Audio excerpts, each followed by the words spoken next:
Soal pretest PPG, guru kelas SD, dan kunci jawaban. Bagian kedua.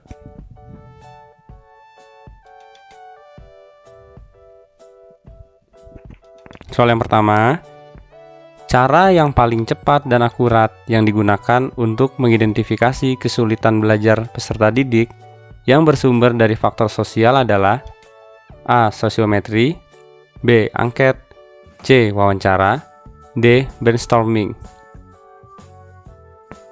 Jawabannya adalah A. Sosiometri.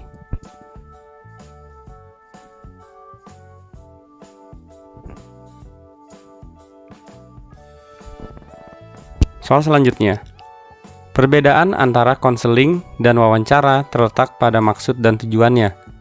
Tujuan konseling adalah A. Membantu siswa agar dapat memecahkan masalah pribadinya. B.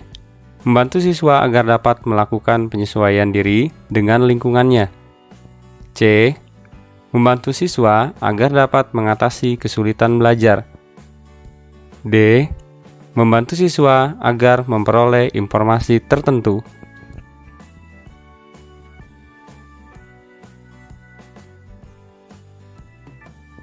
Jawabannya adalah C. Membantu siswa agar dapat mengatasi kesulitan belajar.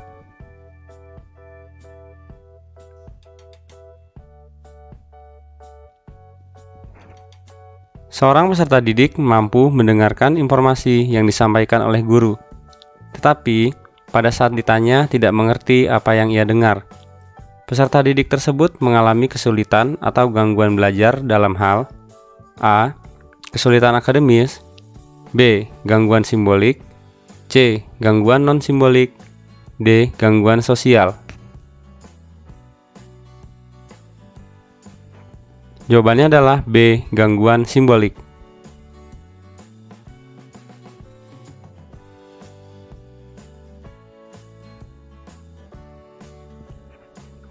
Tindakan yang paling tepat dilakukan pada saat siswa mengalami kesulitan memahami pelajaran yang sedang diajarkan adalah A. Mengulangi kembali bahan yang diajarkan, B. Memberikan tugas agar siswa mempelajari bahan yang belum dipahami, C. Memberikan buku sumber untuk dipelajari siswa, D. Membantu setiap siswa yang mengalami kesulitan.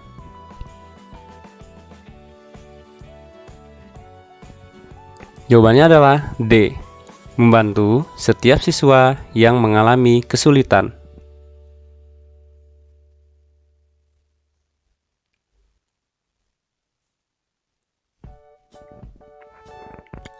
Apabila Anda sebagai guru menemukan peserta didik mengalami kesulitan memahami materi pelajaran yang diberikan, tindakan apa yang akan dilakukan?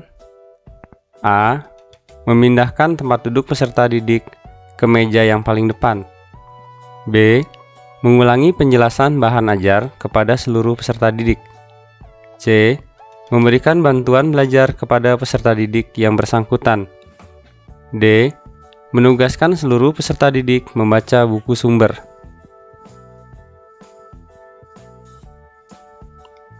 Jawabannya adalah C. Memberikan bantuan belajar kepada peserta didik yang bersangkutan.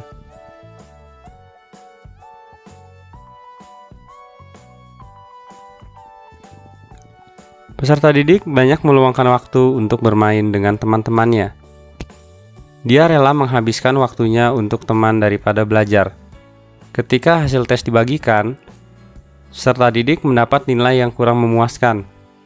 Berusaha menyadarkan siswa, hal tersebut merupakan penyadaran kesulitan belajar yang bersumber dari faktor A. Keluarga, B. Sosial, C. Kondisi fisik, D. Intelektual.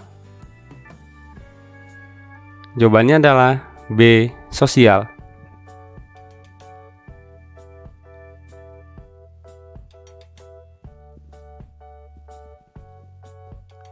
Teori ini memandang belajar sebagai hasil dari pembentukan hubungan antara rangsangan dari luar atau stimulus dan balasan dari siswa atau respon yang dapat diamati.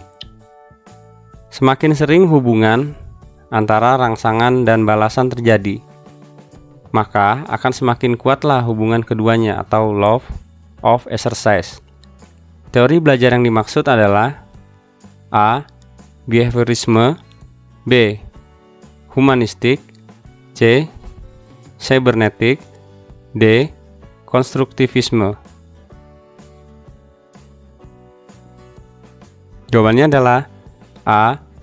Behaviorisme.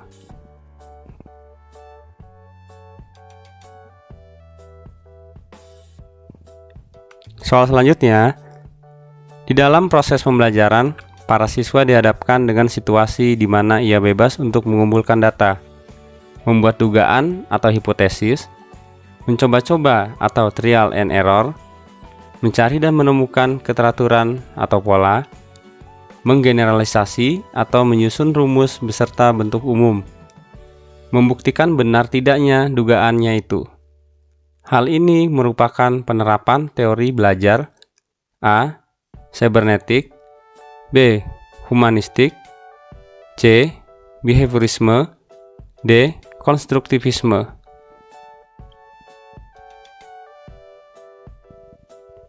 Jawabannya adalah D. Konstruktivisme.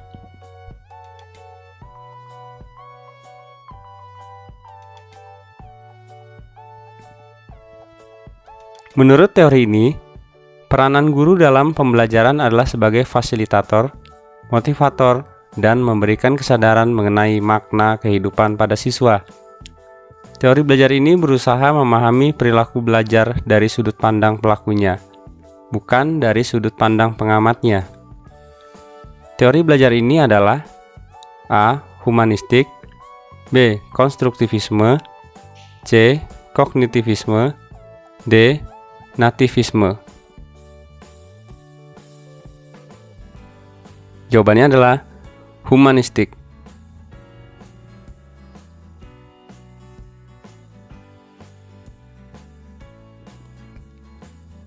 Pada masa kini, siswa dituntut untuk dapat belajar setiap saat dan bisa terjadi dimanapun.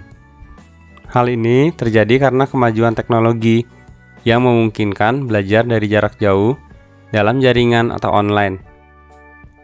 Pernyataan di atas sejalan dengan teori belajar A. Cybernetik, B.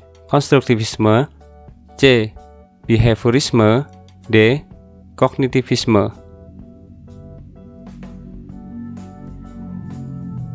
Jawabannya adalah A. Cybernetik.